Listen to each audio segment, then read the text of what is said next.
I think the funding from MAKNA was actually a good turning point. Well, I remember when we moved back from the United States back to Malaysia, I think both me and my wife was a little bit skeptical whether how long we would be staying.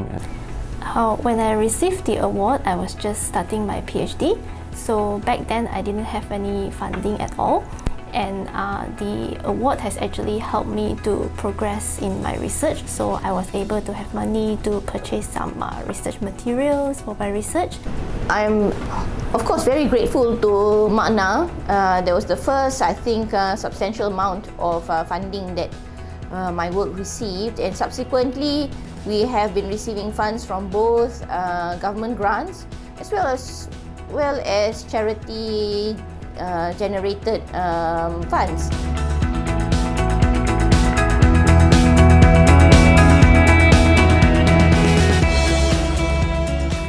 So at that time, we were looking at the function of one of the tumor suppressor genes called P53.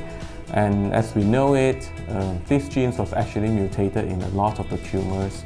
So what we thought was that these genes, besides the mutation itself, we think that the mutated protein actually have an oncogenic function. And this finding was later published in the British Journal of Cancer in 2009.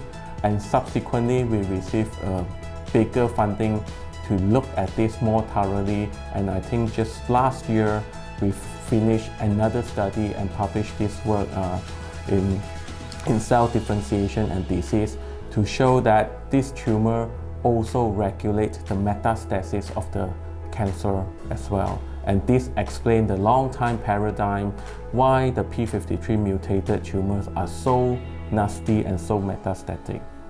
So the project that I got the award for is about developing a mucoadhesive delivery system for colorectal cancer.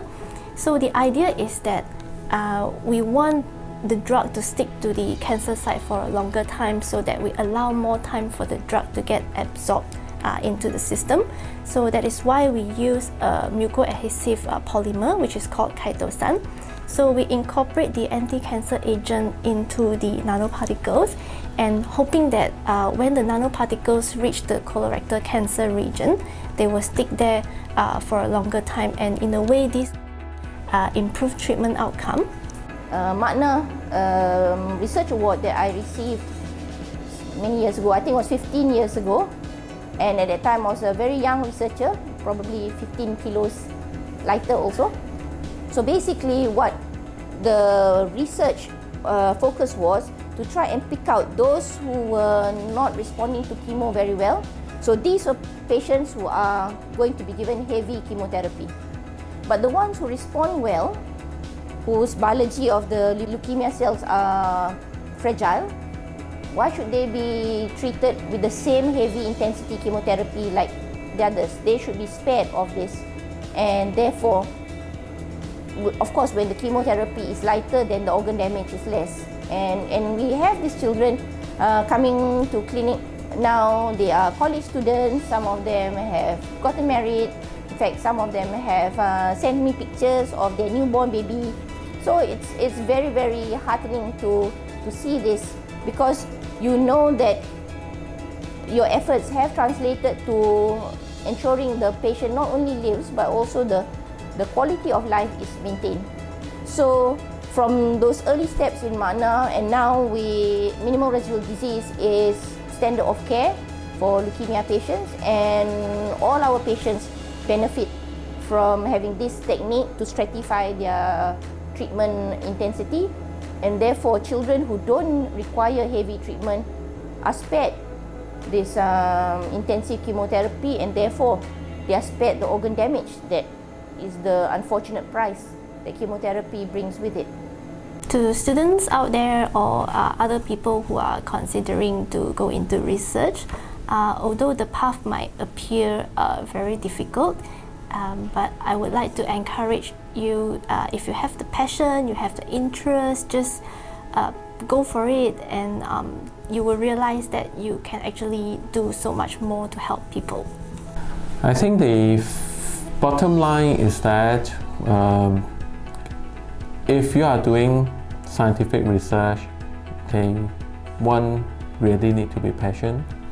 And second thing is that, well, you really have to appreciate the moment that you make a findings, be it negative or positive.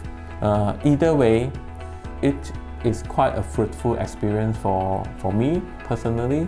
I think as well as for a lot of other people as well, not only in terms of the scientific achievement. I think at the end of the day, it also makes you think about what life is all about.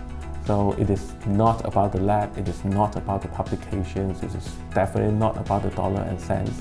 So it is actually about what you can do to the society. And I think a lot of my students and my RAs who have been with me for many years, they can earn a lot more outside, but they actually feel that what they are doing is worthwhile. We have, I'm sure, young people who earn a better salary outside, but they sometimes find themselves questioning, what am I doing? What is my role in this world? If I die tomorrow, does it make a difference to anybody? So therefore, I encourage young people to try and get into research, because you have the opportunity to actually make an impact in lots of people's lives, and that is not just an opportunity, it's also a privilege.